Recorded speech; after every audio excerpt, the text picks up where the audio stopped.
Time now for business. It's the final day of the World Economic Forum in Davos. The annual gathering of political and business leaders has focused on climate change, sluggish economic growth, and trade disputes.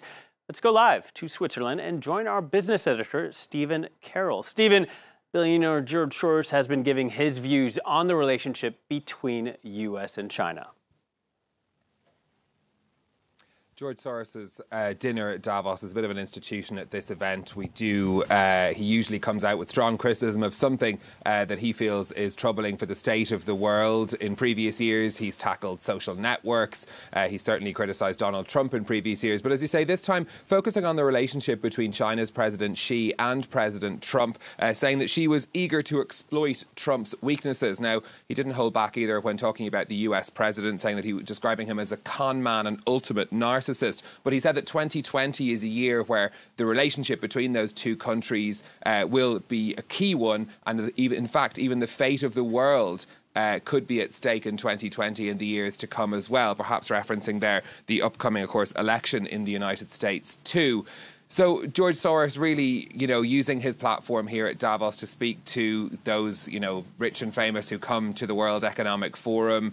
We know that he's, in the past, has been a major donor to the Democratic Party in the United States. He didn't say anything about which candidate he might be supporting in the Democratic primary, but certainly no holding back on his criticism of President Trump and his warnings of how President Xi, who he describes as a dictator, could be manipulating the US president as well.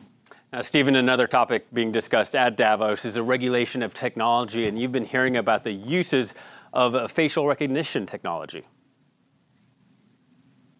The World Economic Forum has a series of centres around the world that focus on new technology. They're called Centres for the Fourth Industrial Revolution. And they have research projects on site as well, which kind of range from all sorts of different types of developing tech. One of them that I've been discussing has been to do with facial recognition. It's a project that's going to be carried out, a test project with France's rail operator, the SNCF, and the Paris airport operator, testing facial recognition technology for tracking passenger flows. I've been discussing it with the World Economic Forum's head of artificial intelligence, Kay Firth Butterfield. Negotiating that with the public. They will know that this is being used, and they will have an option not to use it as well. And what happens with that information then? How will it be processed, and what sort of conclusions may come out of it? Yes, so as I say, the information will go to a third party and will be assessed by that third party. And so what we want to come out of it are recommendations for either regulation or more soft versions of governance around the technology. And the goal of this is to track flows of passengers, see where people are going? The goal of this is actually to just help passengers travel safely and more easily. So if you're not queuing at a train station to put your ticket through the machine, then you're going to pass more quickly. How long do you think that process might take when we have a clearer idea of what boundaries we should place on this?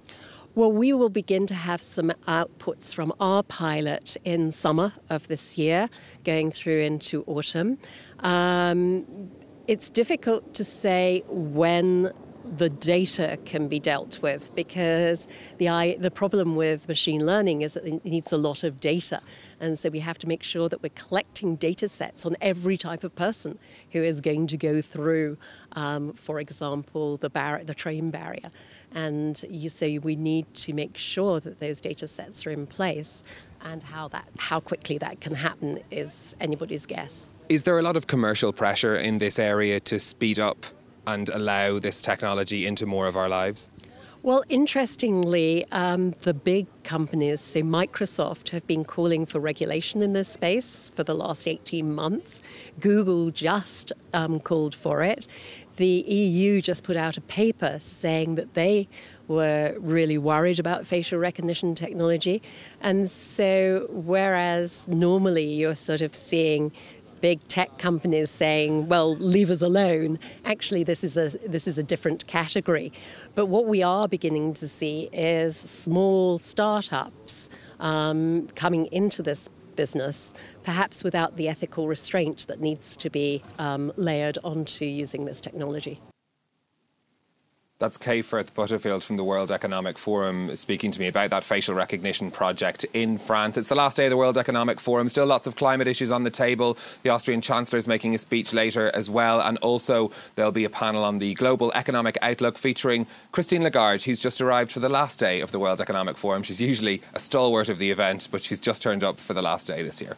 All right. Thank you very much, Stephen. Stephen Carroll reporting from Davos.